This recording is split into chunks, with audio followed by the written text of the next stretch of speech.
Today we're going to be talking about how to write a narrative essay. So, what is a narrative essay? A narrative essay is a story. Narratives are usually anecdotal, experiential, or personal. Sometimes it could be all three. There are multiple categories of narrative essays, but a diary entry is not one of them. What is included in a narrative essay? They are in first person using words like I. They contain techniques, narrative techniques, such as dialogue, pacing, description, reflection, multiple plot lines, and it's all to develop the experiences, events, and/or characters. Usually, they have a smooth progression of events, with the narrator having an assigned amount of knowledge about every situation/character. Think about your favorite story and how the author or the narrator usually knows everything about every character and about every situation, even if the characters don't know it themselves. Narrative essays have an exposition, a rising action, a climax, a falling action, and a resolution. Other attributes of narrative essays always have a purpose. They always have a clear point of view. They use specific language to evoke desired emotions from the reader. As you write your narrative essay, you make them feel what you want them to feel. You make them sense what you want them to sense. They can be written from the perspective of the author, a specific character, or an outside narrator. It does not always have to be the author. It could be a character within the story. It can be someone that's completely unrelated to the story. And the narrator of the story does not always have to be known. You do not always have to know who the narrator is. It could be a mystery at times. So, the sequence of a narrative essay. We start with the exposition.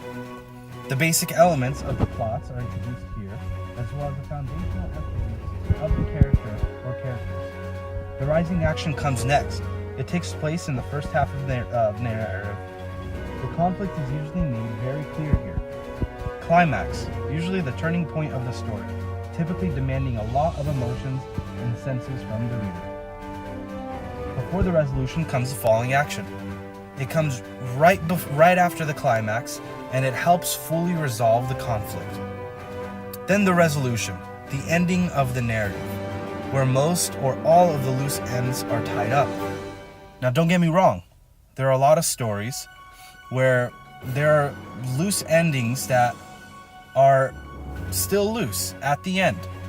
And it might be hard for us to comprehend it sometimes, but sometimes that is what the narrator or the author wants. So, let's begin your narrative essay. After I explain to you what you will do, be sure to pause this portion of the PowerPoint and begin. So begin your narrative essay by writing your introduction. You'll be given a chance at the end of the PowerPoint to go back and edit it as well. Don't forget to include descriptors, a proper setting, and introduce at least one character in your introduction paragraph. You may pause the video now. Now, let's play a game. Narrative or not, or like how I like to call it, N or N. Here are the rules. You will be given 5 seconds to decide whether the statement, attribute, or idea applies to narrative essays or not. When I read the statement, say your answer with me when I say the answer is blank. Do not shout out your answer beforehand. As I go through every statement, be sure to have your teacher pause for 5 seconds and then unpause it to hear the answer. Ready? N or N. Narrative essays can be written in many different ways. One of the most popular ways is in the form of a diary. Not. That is not true. A narrative essay is not a diary entry. Narrative essays cannot include first tense indicators like the word I. Not. That is not true. Actually, it is encouraged that you use words like I. But don't use it too much, just when you need to use it. N or M. Narrative essays can be written from the perspective of an all-knowing character. Narrative. Yes. The character or the narrator or the author, whoever is telling the story, can know all of the information within the story as they narrative essay begins with a resolution. It begins with an exposition and ends with a resolution. Every narrative essay has a purpose and clear point of view. Narrative, yes, that is true. Every single narrative should have a clear point of view as well as a purpose tied to it. Here are a couple of examples of an introduction paragraph that I would like you to write. After we go through a couple of these examples, you may go back and edit your introduction paragraph to perfect it. So follow along with me. Jerry was the kind of guy you love to hate. He was always in a good mood and always had something positive to say. When someone would ask him how he was doing, he would reply, "If I were any better, I would be twins." He was a unique manager because he had several waiters who had followed him around from restaurant to restaurant. The reason the waiters followed Jerry was because of his attitude. He was a natural motivator. If an employee was having a bad day, Jerry was there telling the employee how to look on the positive side of the situation. Now you see in this example, we have a character introduced, we have the setting introduced, we have the purpose sort of coming into the essay, and we have a lot of descriptors.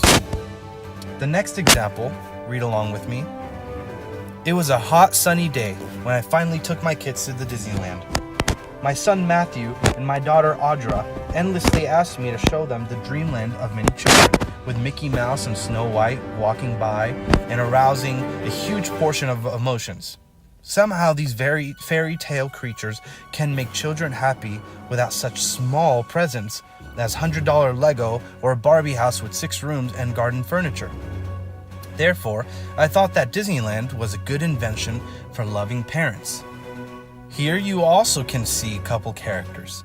You can see descriptors. You can see comparisons. You can see many things that are included, even the word I in a narrative essay. Now to the last example. Looking back on a childhood filled with events and memories, I find it rather difficult to pick on the leaves that leaves me with the fabled, warm and fuzzy feelings. As the daughter of an Air Force major, I had the pleasure of traveling across America in many moving trips. I have visited the monstrous trees of Sequoia National Forest, stood on the edge of the Grand Canyon, and have jumped on the beds at Caesar's Palace in Lake Tahoe. However, I have discovered that when reflecting on my childhood, it is not the trips that come to mind. Instead, there are details from everyday doings. A deck of cards, a silver bank, or an ice cream flavor. One memory that comes to mind belongs to a day of no particular importance. It was late in the fall in Merced, California, on the playground of my old elementary school. An overcast day with the wind blowing strong. I stood on the blacktop, pulling my hoodie over my ears. The wind was causing miniature tornadoes. We called them dirt devils to swarm around me.